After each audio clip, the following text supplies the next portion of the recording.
Hello guys, study with Abhijit में आपका स्वागत है। आज हम बात करने वाले हैं education in pre independent period.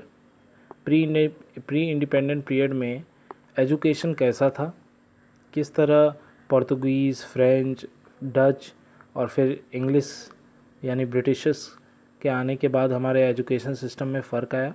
आज उस पर डिस्कस करेंगे। ये क्वेश्चन आपका कंटेम्प्रेरी इंडिया एंड एजुकेशन के बहुत ही इम्पोर्टेंट टॉपिकों में से एक माना जाता है। चलिए वीडियो को शुरू करते हैं। From Europe after the traders some of the Christian missionaries enter into India. The main objective of this missionaries is to spread Christianity among India. They come here not to establish educational institute, but their main objective is to spread their religion in India. They built educational institute to get the opportunity to spread their religion in Indian society. ये हो गया introduction. अब बात कर लेते हैं spreading of education through missionary. सबसे पहले आए पोर्तुगीज़। इन Portuguese missionary saint Francis Xavier and Robert de डिनोवली contribution is remarkable. Xavier ring a bell and walk from one village to another and distribute religious books. Xavier जो थे वो bell बजा के एक विलेज से दूसरे विलेज ट्रैवल करते थे और रिलीजियस बुक जो है वो डिस्ट्रीब्यूट करते थे। He also contribute toward the education policy of Christianity in India. In the same way de Nobili represent himself as the Brahmin of the West. De Nobili कहते थे कि मैं वेस्ट का ब्राह्मण ही हूँ। The Portuguese missionary opened their first institute in Goa, Daman, Kochi, Lanka and Hooghly. Some native language, some art or skill, agriculture, mathematics, some fact of Roman religion included in the education system of Portuguese. Those people who adopted Christianity as a religion, their child got free education in the missionaries. जो भी Christianity को as a religion adopt कर लेते थे उनके बच्चों को free education दिया जाता था। These missionaries also put attention toward higher education. ये मिशनरीज जो थे वो कहीं ना कहीं अपना अटेंशन जो है हायर एजुकेशन की तरफ ज़्यादा रखते थे। In 1575 Portuguese establish first Jesuit college and also saint Anne college in Vadodara. They give knowledge about their religion, grammar, logic and music in this colleges. बात कर लेते हैं पोर्तुगीज़ के बाद जो सेकेंड थे वो थे फ्रेंच, जो इंडिया आए। The French has also had opened primary schools in their colony of Pondicherry, Mahi, Yanam, Karikal and their door was opened for every Indians. सारे इंडियन को वो एजुकेशन देना चाहते थे। In these institutions, Indian teachers were appointed to give education related to some native languages. कुछ native language को सिखाने के लिए कुछ इंडियन टीचर्स भी हायर किए गए थे। The education related to Christianity is compulsory. Christianity से रिलेटेड एजुकेशन जो था वो कंपलसरी एजुकेशन माना जाता था। They give food, cloth, book to poor children in India and attracted toward Christianity. यानी पुअर चिल्ड्रन को बुक, फूड, क्लॉथ ये सब देकर कहीं ना कहीं क्रिश्चियनिटी की तरफ अट्रैक्ट करते थे। देयर वॉज अ सेकेंडरी और माध्यमिक school in Pondicherry where the child of Indian serving for French East India Company has to learn French language.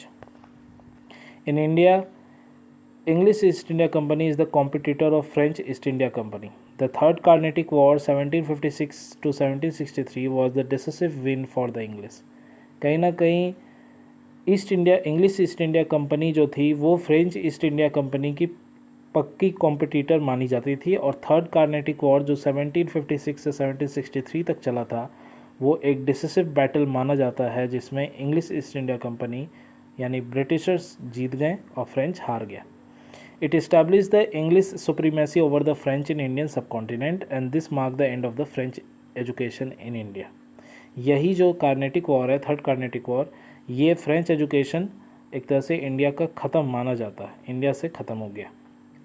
फिर आए थे Dutch. Dutch also establish some educational institute in India. In this institute children of company staff and Indian get the education. Dutch also not able to spread religion in India as like Portuguese and Dutch also establish an institution in Sri Lanka. तो ये सब Dutch आए। Last में आए Britishers, English East India Company In the early decades of the 19th century, when the East Indian Company first began to organize a modern system of education for India. So, modern education system को लाने वाले यही लोग थे. The company wanted to educate some of the influential Indian and win the confidence of the upper class and consolidate its rules in India. कहीं ना कहीं upper class को इन लोगों ने टारगेट किया, उन्हें हायर एजुकेशन देने की कोशिश की जिस तरह वो पैठ जमा सकें इंडिया में. So the company establish some centre of higher learning for the Hindus and the Muslims. और वो दोनों हिंदू और मुस्लिम दोनों में ही अपना पैठ जमाना चाहते थे. Among these, the most important were the Calcutta Madrasa and the Banaras Sanskrit college. इसलिए उन लोगों ने मुस्लिम में पकड़ बनाने के लिए कलकत्ता मदरसा खोला और हिंदुओं में पकड़ बनाने के लिए बनारस संस्कृत कॉलेज भी उन्हीं लोगों ने स्टार्ट किया. इन 1781, the governor of Bengal, Warren Hastings, founded Calcutta Madrasa. In 1780, free education, food and shelter and book were given to students who are 40 in number, which increases to 100 in 1781. एक ही साल में 40 का आंकड़ा 100 तक पहुंच गया. It was set up to promote the study of Arabic, Persian and Islamic law. Religious theory, arithmetic were taught here. Their objective was to gain the goodwill of the Muslim people there. तो इस तरह उन लोगों ने कलकत्ता मदरसा खोल के कहीं ना कहीं मुस्लिम एजुकेशन को बढ़ावा दिया और कहीं ना कहीं मुस्लिम्स के बीच में अपना पैंट जमाने की पूरी कोशिश की. फिर लगे हाथ इन लोगों ने क्या किया, बनारस संस्कृत कॉलेज को खोला. In 1791, Jonathan Duncan founded the Sanskrit College at Banaras to promote the study of Hindu law and philosophy in Banaras. तो 1791 यानी 10 साल के बाद इन लोगों ने बनारस संस्कृत कॉलेज भी ओपन कर दिया. फिर इन लोगों ने खोला Fort William college. Fort William college, also known as the college of Fort William, was founded on 10th July 1800.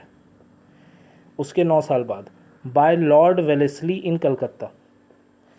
In Fort William, some of the learned teachers are Dr. Gilchrist, Dr. Carey Kelbrook and पंडित ईश्वरचंद विद्यासागर. ऐसे ऐसे teacher वहाँ पे appoint किए गए थे. Now the purpose of establishing this college was to teach British officers of Indian languages. कहीं ना कहीं इन इंस्टीट्यूट को खोलने का पीछे एक और प्रायोरिटी क्या थी कि जो ब्रिटिश ऑफिसर्स थे उनको इंडियन लैंग्वेज का ज्ञान देना, जिससे वो इंडियन से ज़्यादा अच्छे तरह से इंटरेक्ट कर सकें और फिर उन्हें कोई भी प्रॉब्लम फेस ना करना पड़े. तो ये था education in pre independent period. ये कंटेम्प्रेरी इंडिया इन एजुकेशन का लास्ट वीडियो था. तो hope you like it. Please subscribe to my channel. इसी तरह हौसला बढ़ाते रहिए कि हम आपके लिए और भी पेपर्स के ऐसे ही वीडियोस लाते रहें. Thank you for watching. मिलते हैं अगले सेशन में.